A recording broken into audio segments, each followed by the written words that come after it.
Assalamualaikum warahmatullahi wabarakatuh. Waalaikumsalam warahmatullahi wabarakatuh. Para pecinta jejak Beksi di mana saja berada, alhamdulillah malam ini saya bahagia sekali. Di malam ketiga malam 23 bulan Ramadan, saya bisa bersilaturahmi kepada baru guru wasik dari perguruan pencak silat Beksi PPSB Kreo Selatan. PPSB Kreo Selatan 3S. 3S silat, Solawat, silat.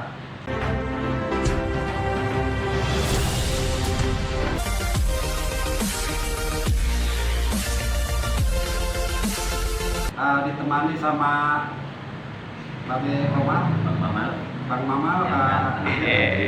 Beliau adalah rekan juga dari Sahabat Jawara dan salah satu tokoh forum komunikasi anak Betawi di Kecamatan Pesanggerahan. Amin. Hari ini kita akan bincang-bincang seputar masalah silat sebagai karakteristik kaum Betawi, di mana dulu itu memang para pendahulu kita kan selalu sering bicara gitu kan, habis lu ngaji di Lekar, turun ke latar main pukulan. Ya. Nah ini saya melihat dari nama perguruan silat Beksi yang Babe buat itu dari solawat dan silat. Nah itu apa latar belakang Bang Guru Wasik menamakan perguruannya itu, Bang? Ini sebenarnya simpel aja, Bang. Artinya kembali kalau dulu kan kita punya siloka Betawi itu, di luar kumpul main pukulan, di dalam rumah kumpul baca Quran, di luar kumpul main pukulan. Jadi kalau orang dulu itu yang namanya main pukul, yang namanya dia pesilat, pasti minimal bisa ngaji. Jadi kalau yang namanya dulu itu juara pukul atau guru pukul, ya paling minimal ustadz. Kalau sekarang mah, kalau orang dulu kan nggak mau nongol itu ustadz. Artinya ya dia ajarin aja kebaikan-kebaikan, disisipi di dalam agama gitu. Jadi intinya kalau kita main silat itu kudu punya 3S, Pak. Kenapa saya katakan 3S? Karena ini pegangan kita, Pak. Artinya pegangan kita dengan 3S ini insya Allah kita selamat dunia akhirat. Amin ya Allah. Karena begini, kalau kita kumpul ya pakai pangsi, pakai golok ya kan. Nah terus kita main pukul, atraksi segala macam udah biasa. Baca maulid, kita tahlil, baca yasin, itu kan sebuah kebaikan. Sebab nanti yang kembali kepada Allah Ta'ala bukan kepelan kita, bukan golok kita, bukan jasad kita, akan tetapi ruh kita dan amaliyat perbuatan kita. Itu sebab apa? Innallaha la yanzuru ila suwarikum wa ajsadikum walakin yanzuru ila qulubikum wa a'malikum. Sungguhnya Allah Ta'ala tidak melihat rupa, jasad dan bentukmu, ya, walakin yanzuru, akan tetapi Allah Ta'ala menilai, melihat, ya, walakin yanzuru ila qulubikum, kepada hatimu, wa a'malikum, dan perbuatan. Tuh. Jadi kalau secara gamblangnya kali ya, di sini setiap murid yang belajar silat itu memang secara otomatis ditempa kekuatan lahir dan batin gitu. Betul. Kalau bicara lahir kita lurus, kalau bicara batin kita zikir, sholawat, maulid gitu. Nah kalau kita berbicara Beksi gitu, kan kalau misalnya mungkin ya perkiraan aneh ya, nama almarhum Manor Jailani itu udah. Kalau abang kan mungkin belajar langsung pada beliau. Iya betul. Tapi kalau misalnya kita lihat perguruan di Beksi di Petukangan, ini kan memang ada 4 aliran yang kita tahu ya. Nah itu kalau misalnya Babe itu dari aliran mana? Kan ada Kompas, ada atau ada paham. Kalau bicara aliran, kalau bapak saya cerita, dia belajar ketiga guru tersebut. Kong As, Kong Nur, Kong Simin.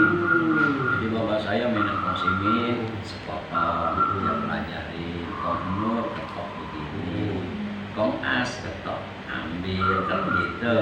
Artinya ketiga guru itu bapak saya pelajari. Cuman yang kita kembangkan, kembali nih yang kita kembangkan sampai saat ini aliran Kong Haji Hasbullah. Nah, dan itu pun bukan nggak ada sebab. Kenapa ada sebab? Sebab background orang Kreo dulu bukan Beksi, Toncek. Nah bapak saya belajar dengan pengajian Rasulullah, begitu di jalan kelima bolak-balik, bapak saya masukin honce. Kata bapak saya, kalau saya begini bagaimana Bang As? Boleh, cakep. Nah, itu bapak saya belajar di petukangan sama Mandor Simin, sama Ilmu Hasan. Jadi kita kembangin aliran pengajian Rasulullah. Nah di sini juga ada persepsi Bang, anggapannya kalau setiap yang namanya mengakui aliran pengajian Rasulullah atau belajar dengan pengajian Rasulullah, gurunya sama dengan mainan pengajian Rasulullah. Padahal di sini antara aliran dengan belajar dengan pengajian Rasulullah beda. Aliran artinya kan resapan, hembesan air, tapi kan intinya dari satu muara. Nah, kalau satu selokan atau satu jalur, bolehlah artinya ketika saya belajar pengajian Rasulullah khusus, ya kan? Atau bapak saya belajar dengan pengajian Rasulullah khusus, tentunya harus sejalan dengan jurus yang sampai saat ini dipakemkan dengan guru-guru kita yang ada. Jadi kenapa itu alasannya Bang? Sebab maaf, kalau kita lihat pengajian Rasulullah orangnya kecil, jadi lincah mainannya. Ketika kita di panggung pun, ya kan, enak dilihatnya gitu. Jadi kalau mau ada once, ya kan, once itu kan lemes, tekok nyamuk kalau kata orang dulu. Ditambah dengan besi dengan power. Sedangkan once itu dengan trik atau dengan gaya yang lain gitu. Jadi sah-sah saja sih Bang. Nilai estetikanya lebih dimunculkan gitu ya. Lebih dimunculkan. Lebih enak bertontonan gitu. Panggung gitu kan. Nah kan kalau di panggung mau begini Bang, artinya maaf. Kalau di panggung itu kan kita dagang. Sekarang saya tanya, kalau Bapak kita dagang, yang mateng banget, yang tua, apa yang mengkel yang kita tahu? Yang mateng. Ya, jangan yang mateng banget, yang mengkel artinya, yang mateng banget orang, mentah amat juga orang. Ranum dilihatnya. Kalau buat dagang, dan kalau buat dagang payak yang udah matang banget kan pegang bonyok. Artinya apa maaf? Ketika kita itu buat dagangan, buat panggung, jangan mainan kita yang ada di rumah kita keluarin. Tapi rumah saya mewakili Peksi Korea Selatan, saya tampil. Kenapa kalau setiap di panggung jurus saya agak lemes dan agak beda dengan yang lain? Sebab itu ya untuk dagang mah kita bikin secakep mungkin supaya orang yang nonton atau pembeli itu tertarik. Itu Bang. Itu bicara promosi ya. Nah, iya, tapi kalau orang pengen tahu belajar, baru kita kasih dasarnya. Gitu. Yang agak menariknya Bang, sesuai dengan perkembangan zaman, itu kan sekarang memang generasi muda agak sulit ya untuk kita ajak bicara mengolah batinnya kan. Karena begitu banyaknya macam-macam hiburan sekarang, beda dengan kita dulu waktu kecil, ya kan. Ini kan juga saya rasa tantangan yang luar biasa karena abang begitu istiqomahnya mendidik anak-anak bukan hanya bisa main pukulan, tapi juga secara batinnya bagaimana mereka menjadi orang Islam yang apa kan. Iya. Nah kira-kira apa tuh Bang selama ini yang abang bisa rasakan itu kan dalam proses kreatif mengajak generasi muda kita untuk sampai ke hal yang ada di benak abang? Iya. Jadi kalau itu begini Bang, tadi kan kembali kita PPSB misalnya 3S, sholat, sholawat, silat. Saya kupas di Bang. Orang kebanyakan cuma tahu hanya tahu 3S-nya doang. Sholat, sholawat, silat. Tapi orang nggak tahu ini S pertama apa, kedua apa, ketiga apa. Sholat apa, sholawat apa, silat apa. Nah sholat ini Bang, kembali. Kenapa kita katakan sholat, sholawat, silat? Nah sholat ini hubungan kepada Allah Ta'ala. Kalau dia hablum minallah. Jadi sholat ini buat nangkep pukulan atau menahan pukulan munkar wa nakir. Coba bilang kita nanti dikubur beksi kepake. Oh kepake Bang. Keperan kita gede banget juga gandenan kita gede gak kepake. Ya Mama. Nah jadi kita pakai sholat ya. Awalu yuhasibu ala abdi fi qabri as-sholat. Yang mula wajib, yang mula pertama dihisab di dalam kubur atas hambaku ya as-sholat. Sholatnya, kalau sholatnya beres, kesom juga beres. Gitu. Jadi sholat ini hubungan kepada Allah Ta'ala. Sebab kita ini makhluk lemah tanpa adanya Allah. Dan kita ini jasad lemah tanpa adanya ruh. Ruh ini punya Allah. Nah makanya makanan jasad ya, roti bakar, minuman jasad, teh, kopi, boleh kopi juara bang. Nah iya boleh kopi juara. Nah tapi kalau makanan batin atau makanan ruh, ya apa makanan ruh? Makanan ruh itu zikir bang. Zikir, karena kita banyak berzikir, ya ala bizikrillah tatma'innul qulub, dengan banyak mengingat Allah hati tenang. Nah, minuman ruh itu sholawat bang. Nah, efek daripada zikir dan sholawat itu terciptalah silat. Kalau ruh kuat, ya badan pun akan ikut kuat. Kalau ruh kuat, badan kuat, jangankan katanya jurus bang. Nah, apa tong bisa kita panggul kan begitu. Nah, jadi sholat hubungan kepada Allah, sholawat hubungan kepada Nabi, Kekasih Allah. kekasih Allah. Sebab apa? Di sini ad-du'a'u was-sholatu mu'allakun bainas sama'i wal ard, fala yas'adu ila Allahi minhu syai'un hatta yusalli 'ala Nabi sallallahu alaihi wasallam. Kita doa, sholat, ibadah yang lain ya tanpa dihadirkan sholawat kepada baginda Nabi, ya mu'allakun bainas sama, akan terkatung-katung antara langit dan bumi, nggak naik pak. Iya, celana Nabi kalau gantung jelek, ya kan? Nah kita kalau gantung lebih lanak bang, ada keren cakep juga. Nah makanya kudu naik tuh bang, dihadirkan sholat hatta yusalli ala Nabi, sehingga sholawat itu dihadirkan ke hadirat Nabi bang, baru diangkat amaliyah dan perbuatan kita kepada Allah Taala. Jadi sholat itu hubungan kepada Nabi. Ketika kita di padang mahsyar, ya la yanfa'u malun wala banun illa man ata Allahu bi qalbin salim. Ya pada saat itu la yanfa'u malun, tidak berharga, tidak manfaat harta anak kita. Anak kita kata ganteng banget, pintar banget, apa manfaatnya bang? Ya harta kita berlimpah, ya sampai mas kita bertumpuk-tumpuk, orang ada manfaatnya, ya kan? Nah illa biqalbin salim, illa man ata Allah, kecuali orang yang taat kepada Allah biqalbin salim. Orang yang taat kepada Allah pasti hatinya tenang bang. Nah itu sholat. Nah silat, sholat, sholawat, silat. Nah silat ini bang hubungan terhadap manusia dengan manusia, hablum minan nas, ya kan? Silat itu silaturahim, wasilatul arham. Man kana yu'minu billahi wal yaumil akhir falyaqul khairan aw liyasmut. Man kana yu'minu billahi wal yaumil akhir falyasir rahimahu, ya au falyukrim dhaifahu. Jadi siapa orang beriman kepada Allah Taala dan Rasulnya, ya maka berkatalah ia yang baik. Apa perkataan baik? Afdhalul dzikri fa'lam annahu la ilaha illallah. Perkataan yang baik cuman la ilaha illallah, begitu. Jadi dikatakan dalam hadis qudsi, la ilaha illallah kalami wa ana huwa wa man qalaha dakhala al-hisni wa man dakhala al-hisni amina min iqabi. Ya, la ilaha illallah itu perkataan Allah Ta'ala, artinya kalam Allah, kalamullah. Wa man qalaha, siapa yang mengucapkan la ilaha illallah dakhala al-hisni, mereka itu berada di dalam pantauan atau benteng aku, kata Allah Ta'ala. Wa man dakhala al-hisni, siapa orang berada di dalam pantauan dan bentengku, amina min iqabi, maka aku amankan dari murkaku. Makanya kita kalau mau aman banyak pikir. Nah, tujuan kita main kufur kan supaya aman, bukan supaya jadi juara. Kalau bicara berkelahi makan, bicara berkelahi kan bicara mukul. Biar orang kagak bisa belajar silat, kalau mukul menjadi bisa. Begitu. Nah, jadi sholawat, silat. Silat itu wasilatul arham, sambung silaturahim bang. Jadi kita bisa naik, kita bisa gede bukan karena kita sendiri, tapi orang yang Allah Ta'ala yang menaikkan, Allah Ta'ala yang membesarkan kita dengan asbab apa tadi?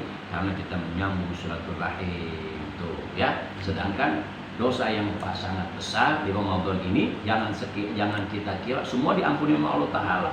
Ada 4 golongan yang tidak diampuni Allah Ta'ala. Di antaranya apa? Waqati'atul arham, orang yang memutuskan tali silaturahim. Ramadan masih ada, Ramadan masuk, dia masih bermusuhan, masih bercocokan, ya itu Allah Ta'ala nggak ampuni. Kedua, orang yang hukukil walidain, orang yang durhaka kepada orang tua, nggak minta maaf sama orang tuanya, nggak minta maaf sama gurunya. Guru adalah orang tua, Bang.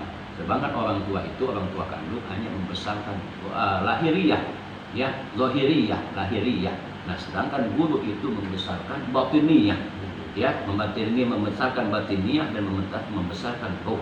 Sebab guru itu mirabbir roh, yang mengarahkan ruh kita kepada Allah Ta'ala, ya, karena orang tua kita nggak mungkin bisa ngajarin baca alif, ba, ta, sa sampai yang lain kalau yang orang tua kita nggak pintar. Nah, di samping itu, Bang, ya, kenapa? Nah, tadi yang saya katakan tadi, nggak semuanya Ramadan ini Allah Ta'ala ampuni.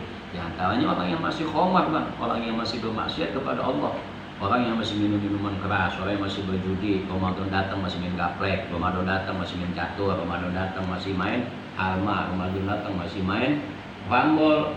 Iya, krambol, bolkram jadinya. Banyak dulu masanya, Pak.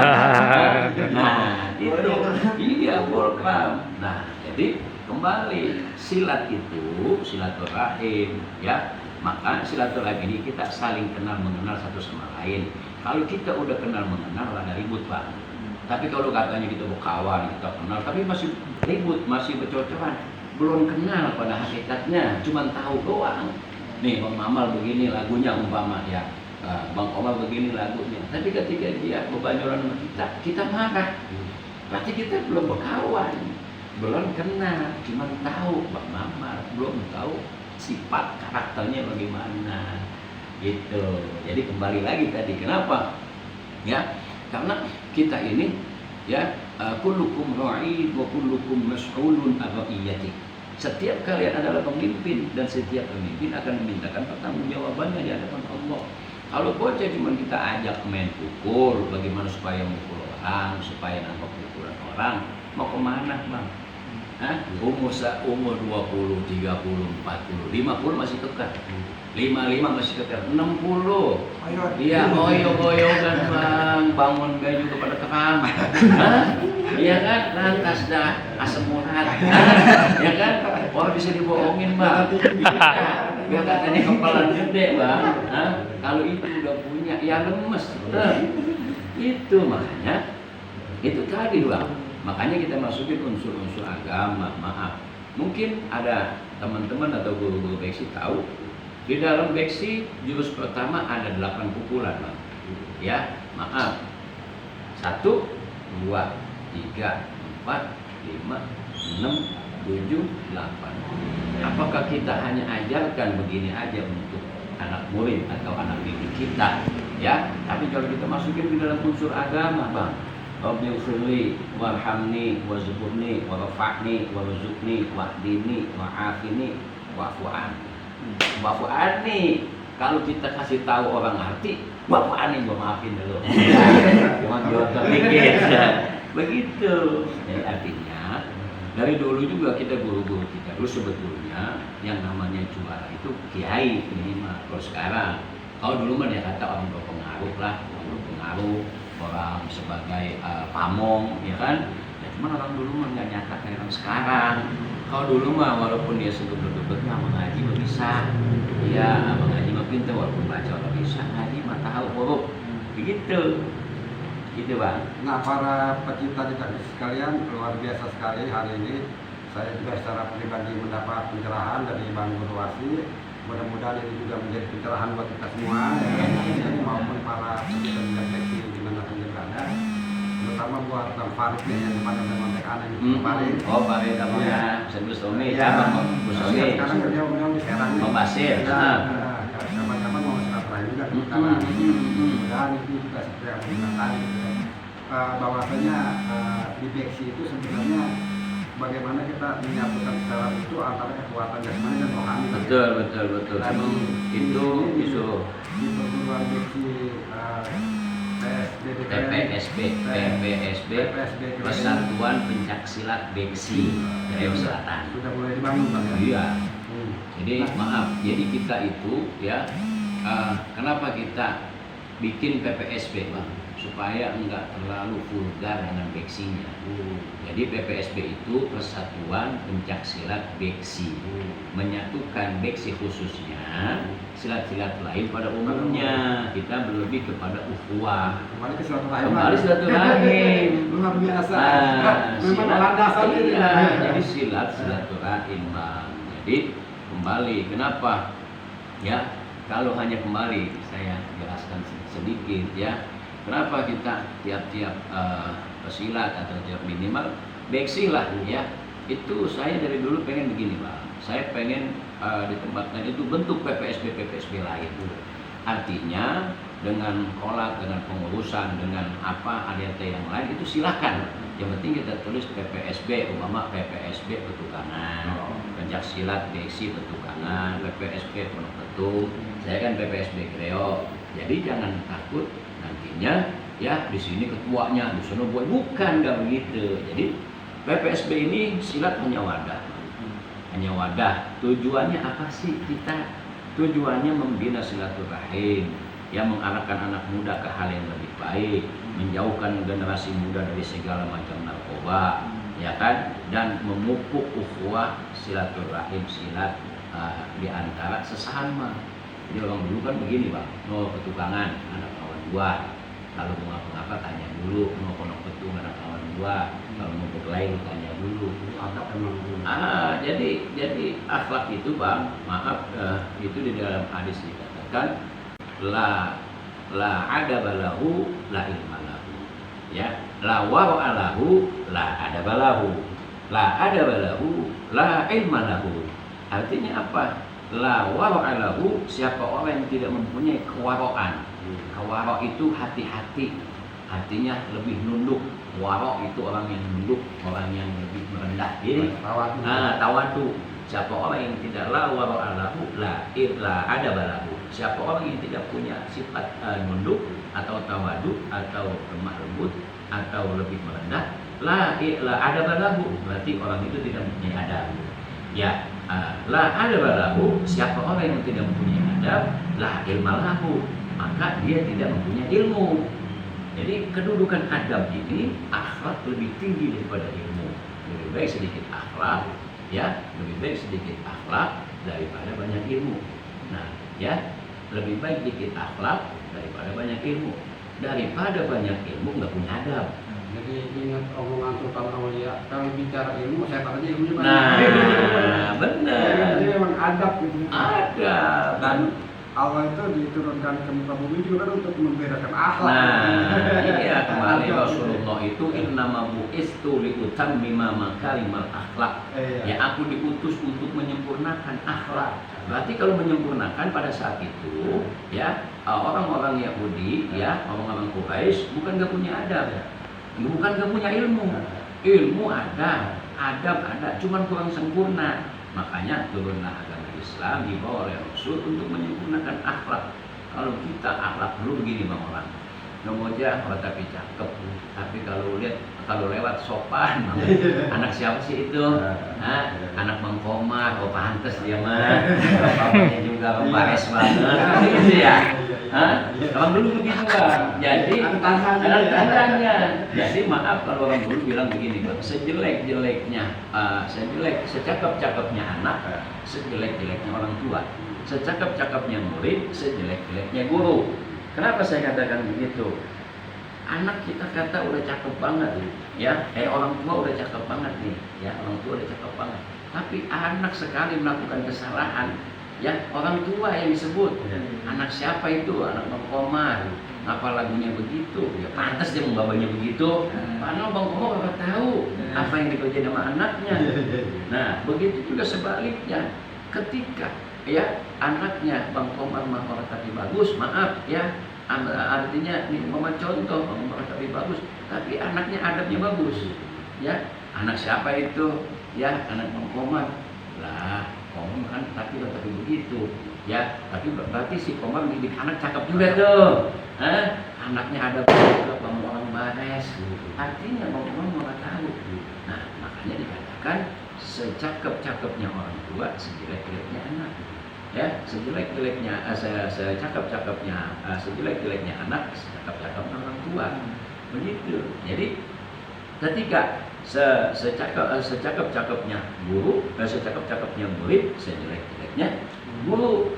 Nah, kalau murid guru tukang ngaji pukul, dia nggak nyuruh berkelahi, nggak nyuruh ono, nggak nyuruh maksiat. Tapi muridnya melakukan maksiat, artinya tidak menjalankan apa yang disuruh oleh gurunya.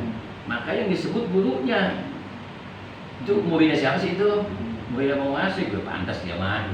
Nah, orang-orang lagunya begitu, gurunya begitu, kayak gitu. Padahal begitu nggak tahu apa-apa.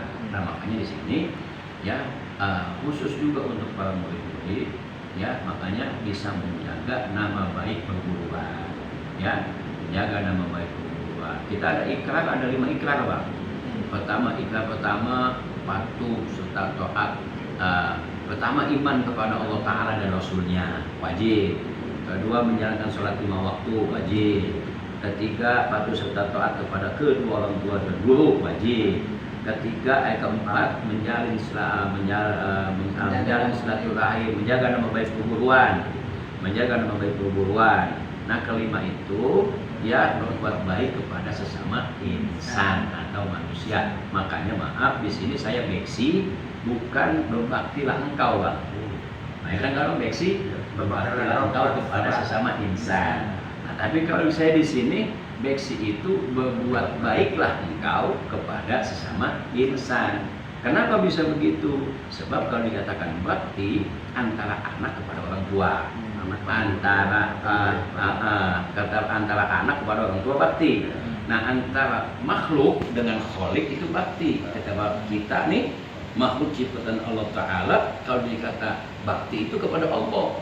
Nah, tapi karena ini sila kepada insan tadi, ya, kalau manusia dengan manusia bukan bakti, tapi berbuat baiklah engkau, berarti ihsan, gitu Bang. Luar biasa sekali. Alhamdulillah silaturahmi malam ini amat berbekas buat saya secara pribadi, dan insya Allah juga ini memberikan pencerahan buat kita semua. Terima kasih buat Bang Guru Wasit telah menyediakan waktunya. Apalagi pada saat ngobrol-ngobrol sekarang ini, Bang, kita ditemani sama kopi Jawara. Ada pantunnya, Bang, tuh. Coba Bang, pantunnya. Coba. Nah, Bang, ini kopi Jawara, ya. Kopinya para Jawara dan ulama. Nah, artinya ada pantun nih, Bang. Uun kecapi di pinggir rawa, Bang Gatot bawa dandang. Jangan lupa minum kopi Jawara, mata melotot, otak cedang. Itu, Bang. Tapi beli kan utang. Kalau boleh tahu, itu gambar Anda, Bang. Kok itu? Iya. Gitu. Di di Burbin banyak lagi. Ini produksi sendiri. Produksi sendiri, Bang. Produksi sendiri ya. Iya. Udah lama nih? Ya udah 3 bulan. 3 bulan ya. Nah. Satu ini kalau promo 35, 35. kalau standarnya 40. Nah, kalau misalnya delivery kok delivery? Delivery bisa ya, kalau cuma sekitaran apa 40.000 ongkos bocah jalan dah. Nah, buat para sahabat sekalian, ini luar biasa. Memang kalau saya nggak pakai gula aja asik nih. Asli. Katanya akan lebih asik lagi kalau pakai gula aren. Gula aren. Gula aren. Minum dulu bentar. Itu gula aren ada manfaatnya, ada faedahnya juga. Kenapa gula aren, Bang? Biar kata orang gila ya, orang gila yang penting keren. Biar orang kata kita gila yang penting keren. Iya. Daripada orang keren gila. Ya. Jadi memang ini buat teman-teman milenial cukup asik di sini. Kita bisa mengkaji tinggi, kita bisa mengaji dengan suasana yang penuh kekeluargaan, penuh humoris. Apalagi namanya nih majelis GP. Ngaji sembari ngopi. Itu luar biasa ya. Jadi buat teman-teman yang mau silaturahmi juga di sini amat terbuka, Bang. Terbuka malam minggu, Bang, GP-nya. Malam minggu. Kita nggak libur selama puasa. Gitu. Terbuka, Bang, untuk umum. Ya. Kami rasa cukup sekian. Wabillahi taufiq wal hidayah. Wassalamualaikum warahmatullahi wabarakatuh. Waalaikumsalam warahmatullahi wabarakatuh.